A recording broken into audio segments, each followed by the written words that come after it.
주일 오전 시간이지만은 우리 옆에 있는 분들과 한번 안부 인사를 하고 말씀을 나누겠습니다. 이 자리에서 다시 만나서 참 반갑습니다. 그래 한번 인사할까요?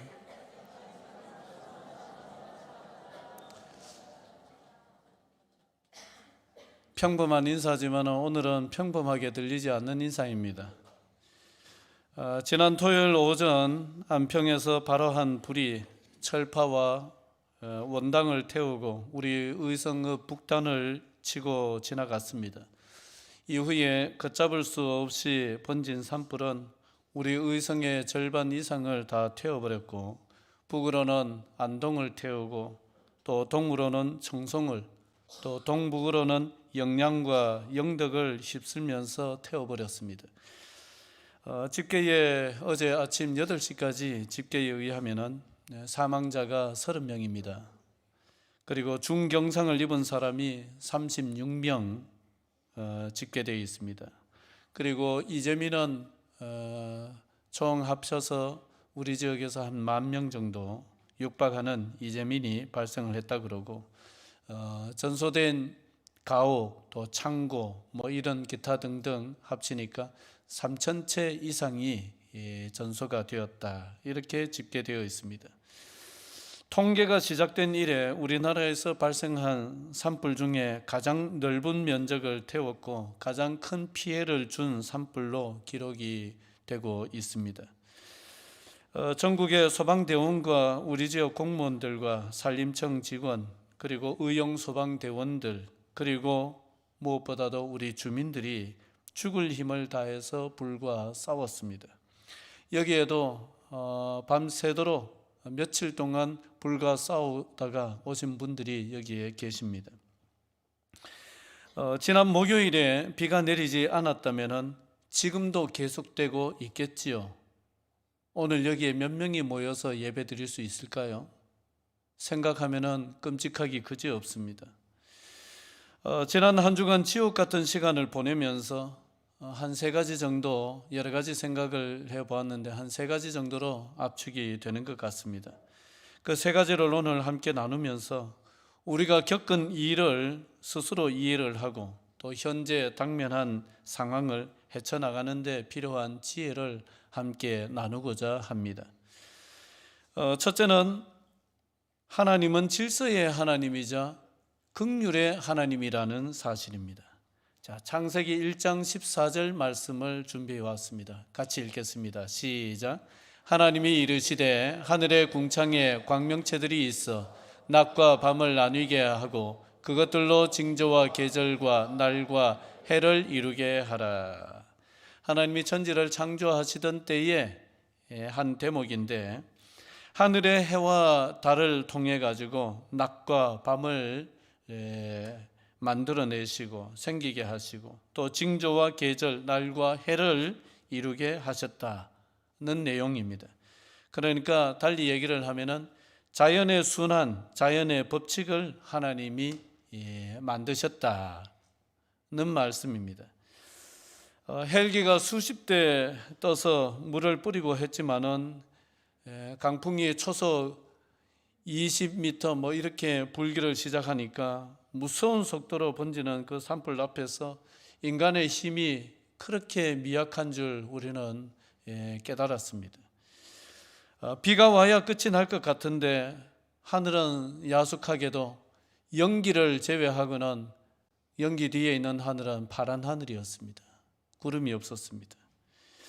이럴 때 하나님이 성경에 나오는 이야기처럼 손바닥만한 먹구름이 천지를 뒤덮도록 하셔가지고 순식간에 이 애타는 사람들의 기도에 응답을 하셔가지고 비를 뿌려주시면은 이만큼 태우지 않고 금방 끝날 건데 라는 생각을 한 사람이 어디 한둘이겠습니까?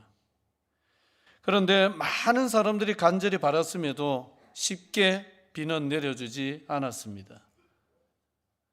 앞에 말씀드렸다시피 우리 의성을 절반 이상 다 태워버렸고 주황산, 지리산을 태우고 영양, 영덕, 안동을 태우고 나서야 겨우 비가 내렸는데 몇 미리 내렸습니까? 몇 미리 내렸다고 그래요? 1mm입니까? 2mm입니까?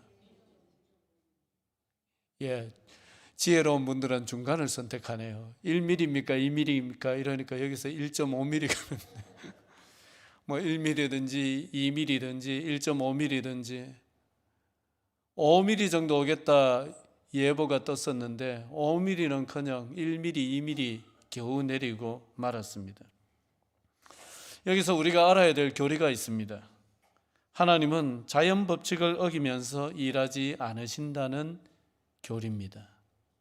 같이 해볼까요? 하나님은 자연 법칙을 어기면서 일하지 않으신다. 하나님의 섭리 대목에 보면은 그렇게 말씀하고 있습니다. 자연의 법칙을 하나님이 지으셨기 때문입니다. 만드셨기 때문입니다. 자연의 법칙은 일반 계시의 하나로서 거기에는 하나님의 지혜, 능력, 위엄이 들어 있습니다.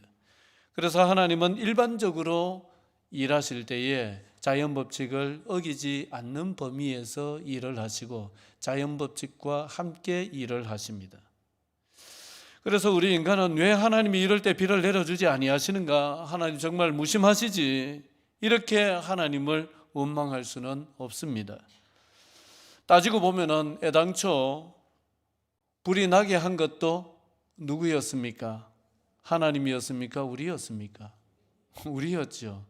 그 어떤 사람이겠지만은 인간 아닙니까? 불이 또 사람의 부주의라든지 뭐 어떤 의도인지 모르겠지만은 불이 일어났는데 이렇게 걷잡을 수 없는 정도로까지 이렇게 대단한 기세로 퍼져나갔던 것은 또 거기에는 우리 인간이 자연의 흐름을 망가뜨려 놓은 지구온난화의 영향도 적지 않았다고 봅니다. 그렇기 때문에 우리는 이와 같은 상황 속에서 하나님을 그냥 마냥 원망할 수 있느냐? 사실은 없는 거예요. 그리고 또 우리는 이러한 교리 앞에서 기도하면 무엇이든지 이루어진다고 하는 기적신앙에 빠져서도 안 된다는 것을 생각해야 됩니다. 기도하면 뭐든지 이루어질 수 있다. 상당히 좋은 신앙처럼 보이지만은 하나님의 섭리를 다 알지 못하는 영적 무지에서 생겨난 신앙입니다. 그리고 이 신앙이 좀 심해지면은 우리 인간의 삶에 대한 책임성 이런 것을 잃어버리게 되는 거예요. 그래서 우리의 책임을 망각하는 그 왜곡된 신앙으로 갈 수가 있습니다.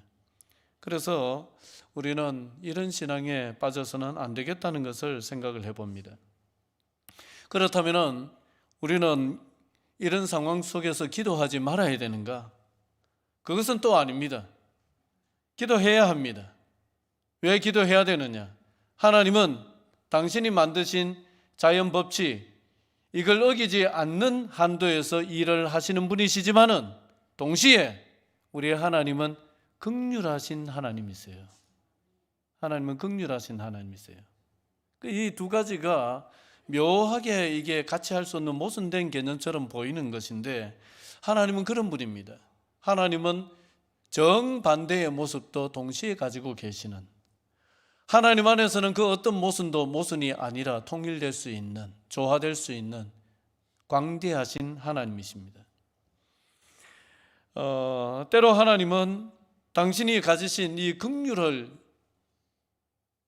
어쩔 수 없기 때문에 이 긍휼한 마음을 이기지 못하셔서 만들어 놓으신 자연 법칙을 어기면서까지 특별한 방법으로 일하실 때가 있어요. 구원을 베푸시기도 한다는 말입니다. 그런 것을 일컬어서 우리 믿음의 선조들은 뭐라고 불렀느냐? 비상섭리라고 불렀습니다. 같이 해볼까요? 비상섭리. 예, 일반적이지 않은 방법으로 섭리하신다. 그래서 비상섭리입니다. 그러므로 우리는 기도해봤자 무슨 특별한 일이 일어나겠어? 야, 비 안 온다 이거. 그렇게 그냥 기도를 쉽게 단념할 것이 아니라 하늘은 청청하고 맑기 그지없고 야속해 보여도 그러나 믿음을 잃어버리지 않고 하나님 앞에 기도해야 됩니다. 하나님, 우리를 돌아봐 주십시오. 우리를 긍휼히 여겨 주십시오. 우리는 이것을 지난 목요일에 정확하게 경험을 했습니다. 그날 정말이지 산불의 위력이 극도로 치달았던 날이었습니다. 모든 최후 저지선이 다 무너지고 끄덕끄덕 표도 나지 않는 상황에서 다들 너무나 지치고 절망스러운 상황으로 치달을 때였습니다. 산불에 대한 패배감과 두려움이 최고치였을 때, 특히 우리 의성읍은 저 위쪽에서 신감리 그 골짜기에서 다시 발화한 불이 계속 이쪽으로 둔덕산 쪽으로 타고 내려온다는 뉴스가 나오고 대피령까지 내려가지고 난리도 아니었습니다. 그렇게 참 두려움과 어떤 걱정이 극도로 치달을 때에 그날 저는 우리 한 목사님하고 신방용품을 구입하기로 약속을 해놔서 외관에 있는 어떤 업체에 가서 물건을 이제 실어 오게 되었습니다. 그 차를 타고 외관에 도착을 해서 조금 있으니까 비가 오더라고요. 속상했습니다.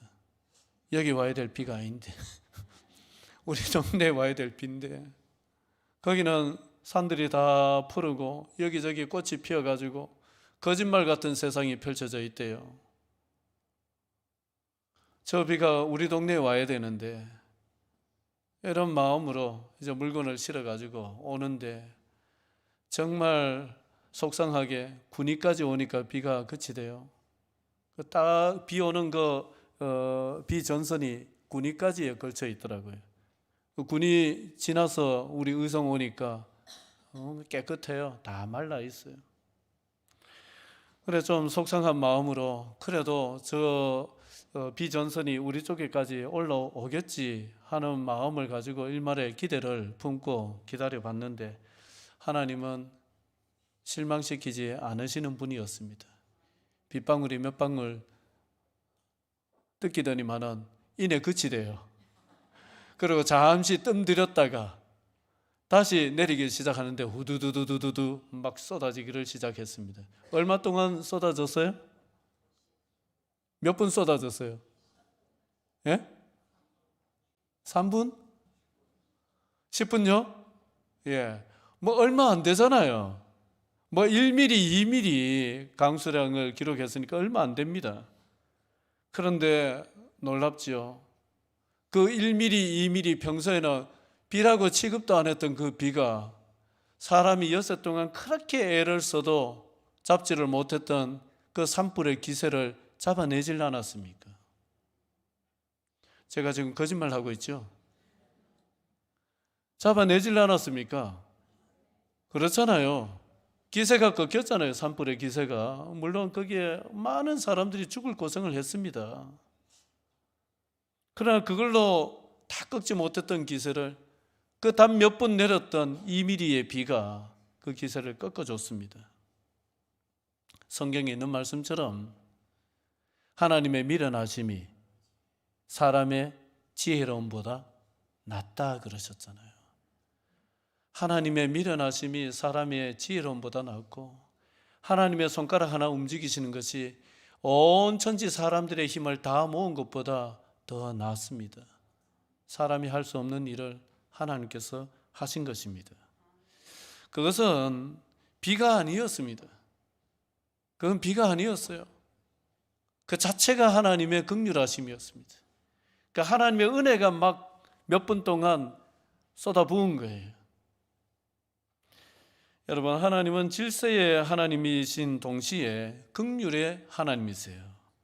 그분의 섭리를 바로 이해할 때에 우리는 책임성 있는 삶을 살게 되는 것이고 동시에 하나님을 의지하는 겸손한 삶의 자세를 잃어버리지 않게 됩니다.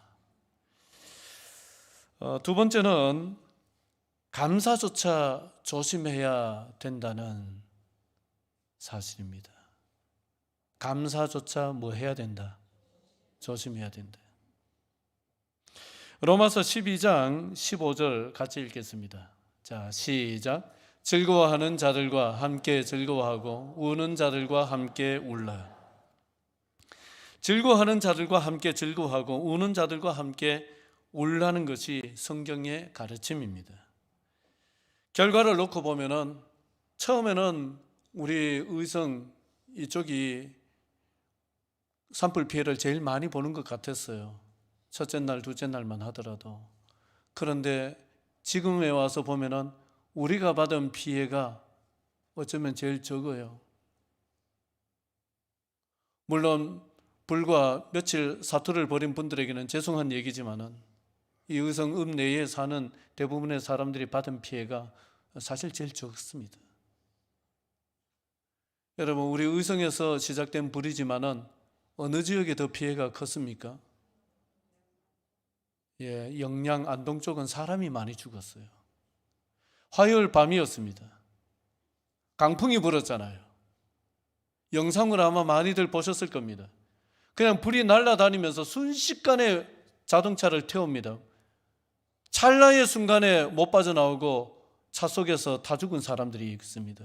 집에서 다 죽은 사람들이 있습니다. 어마어마한 피해를 입었습니다. 마을 전체가 다 송두리째 다 타버렸습니다.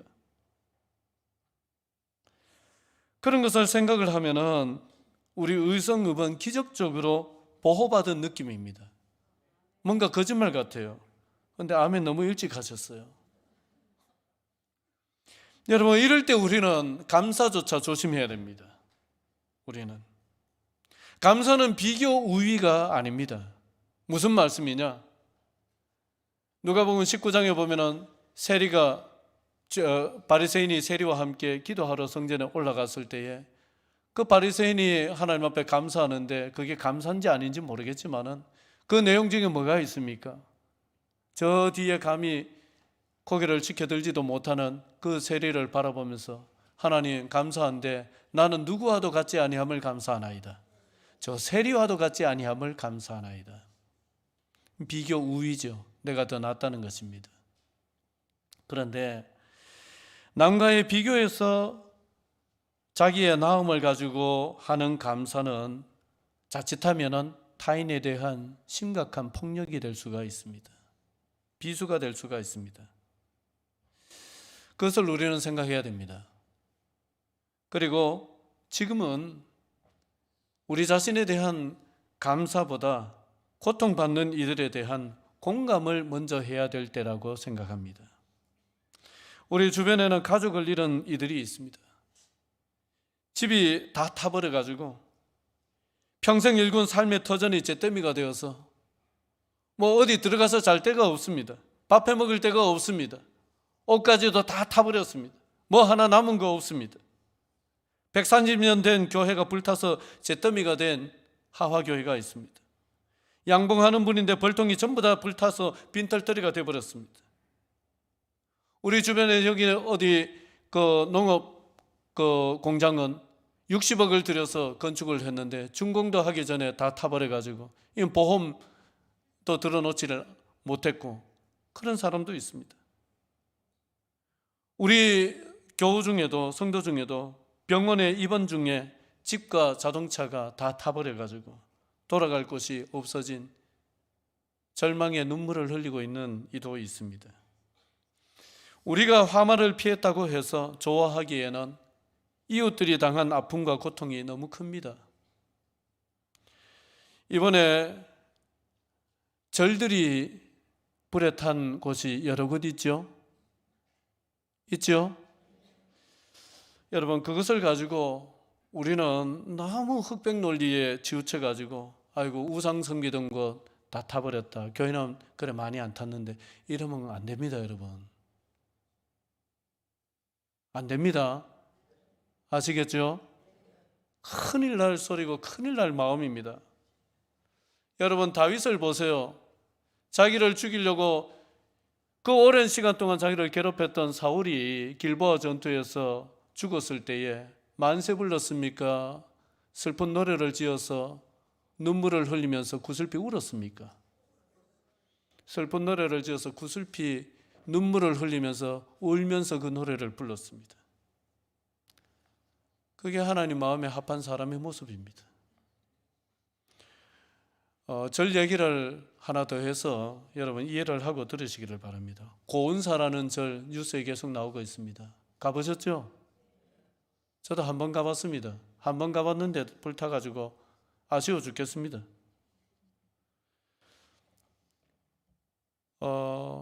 원래 높을 고자를 썼던 절인데 고독할 고자로 바꿔서 고운사라고 부릅니다.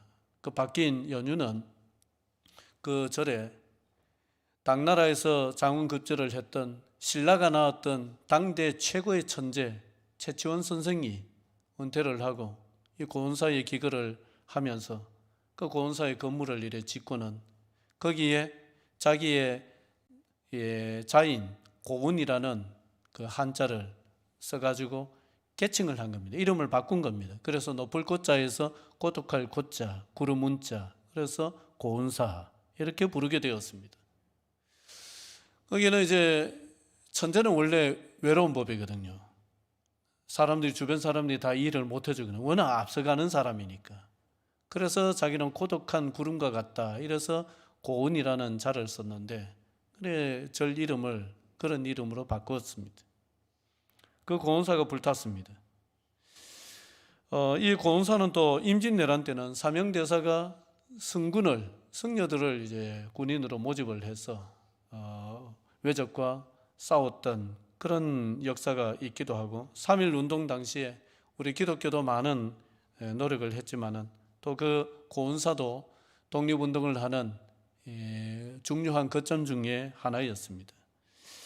그래서 우리 민족의 역사가 고스란히 간직된 장소였습니다. 뿐만 아니라 이 고운사의 가운루라는 건물은 절 얘기를 이래 장황하게 하니까 굉장히 불편해하시는 분들이 계시는데 잘 들어주십시오. 이 계곡이 있으면 그 계곡을 이렇게 가로지르면서 건물이 섰습니다. 그러니까 이 계곡, 개울 한가운데 건물이 선 거예요. 이런 형태의 건물은 우리나라에서 거의 없습니다. 거의 유일하다시피 해서 우리나라의 건축 역사에 굉장히 독보적인 자리를 차지하고 있었던 건물 중에 하나가 가운루라는 건물입니다. 그게 불타버렸습니다. 그러니까 우리는 이러한 일들을 어떻게 바라봐야 되느냐? 고운사가 불탄 것은 우리의 역사가 사라진 것이고 우리의 문화유산이 사라진 것으로 그렇게 볼 수 있어야 됩니다.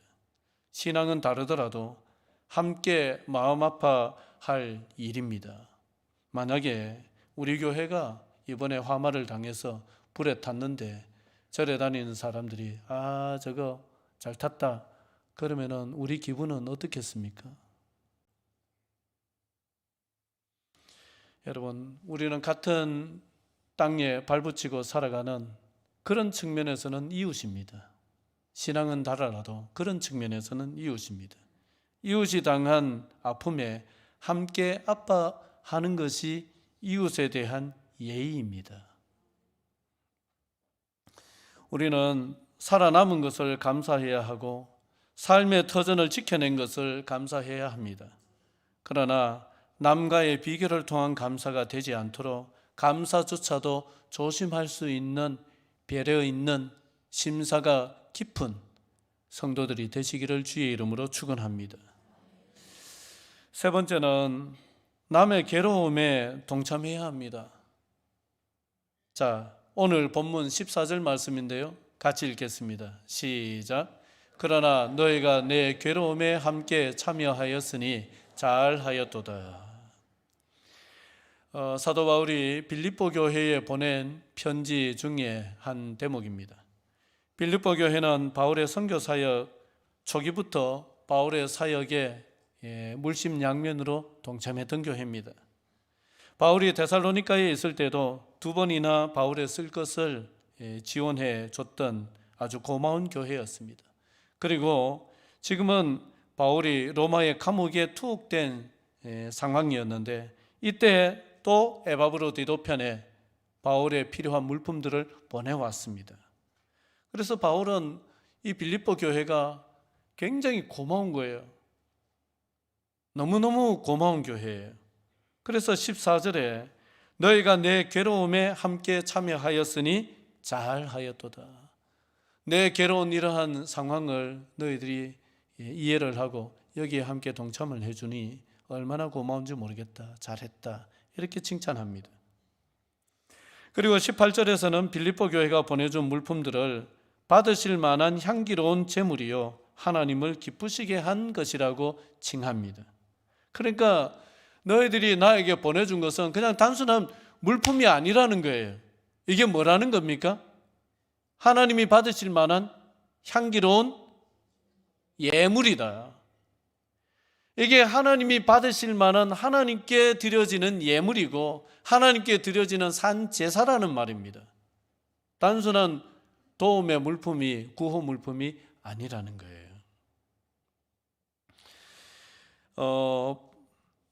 빌립보 교회가 얼마나 고마웠던지 19절에서 바울은 자신의 괴로움에 동참한 빌립보 교회에 모든 쓸 것을 하나님이 채워주시기를 바라고 있습니다. 온 마음을 다해서. 이번에 산불로 이재민이 생기고 임시 대피소가 체육관에 가장 먼저 마련이 되었습니다. 거기에 막 대피해온 사람들이 갑자기 이렇게 막 그쪽으로 와가지고 뭐 어수선했습니다. 그때에 가장 먼저 달려와서 그 사람들 밥 해준 데가 어디입니까? 어디예요? 적십자도 있고 또 누가 더 있어요? 구세군도 있어요. 그래, 여러분이 저한테 그 사진을 찍어서 보내왔어요. 구세군 이렇게 하는 잘하고 있네요. 그 이면에는 어떤 뉘앙스가 들어있었느냐 하면 우리는요, 구세군 이렇게 잘하고 있는데 우리는요, 이런 뉘앙스가 보내는 분은 그걸 담아서 보냈는지 모르겠지만 의성교회에 담임을 하고 있는 목사인 저에게는 그 메시지가 누가 주질 않아도 자꾸 마음속에 그게 생각이 나요. 우리는 뭐하지? 구세군 사람들은 저 서울에서 밥차가 내려와서 지역에 있는 또 사람들이 자기 시간 내가지고 와서 저 사람들 밥 해주고 있는데 우리는 우리 지역에 이런데 우리는 뭐하지? 고마움과 동시에 미안함이 또 부끄러움이 굉장히 마음을 힘들게 했습니다.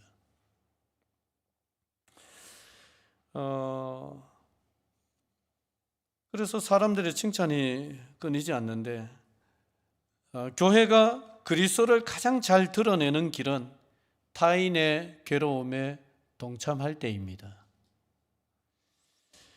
적어도 그 점에 있어서 구세군은 우리나라에서 자칭 장자교단이라고 서로 자존심 싸움을 하고 있는 장로교의 쌍두마차 가장 큰 교단이죠, 한국에.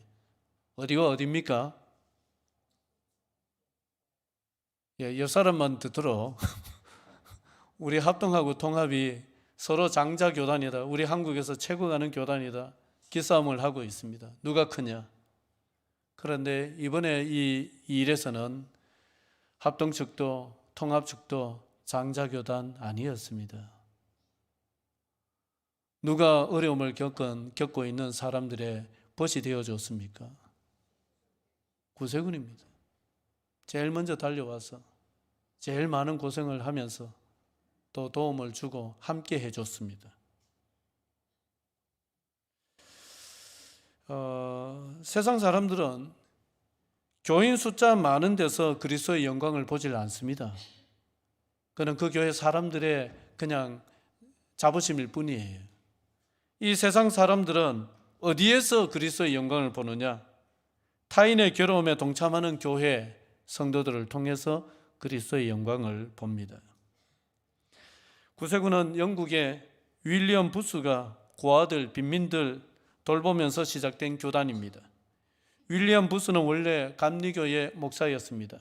이 사람은 가난한 사람들에 대한 끊을 수 없는 어떤 마음이 있었던지 항상 가난한 사람들에게 마음이 가서 빈민들이 사는 데 가서 전도하고 그 사람들 또 전도해서 예수 믿도록 하고 또 그 사람 사는 곳 가까운 곳에 교회가 있으니 그 교회 가라, 이렇게 또 교회를 소개해주고 했던 사람입니다.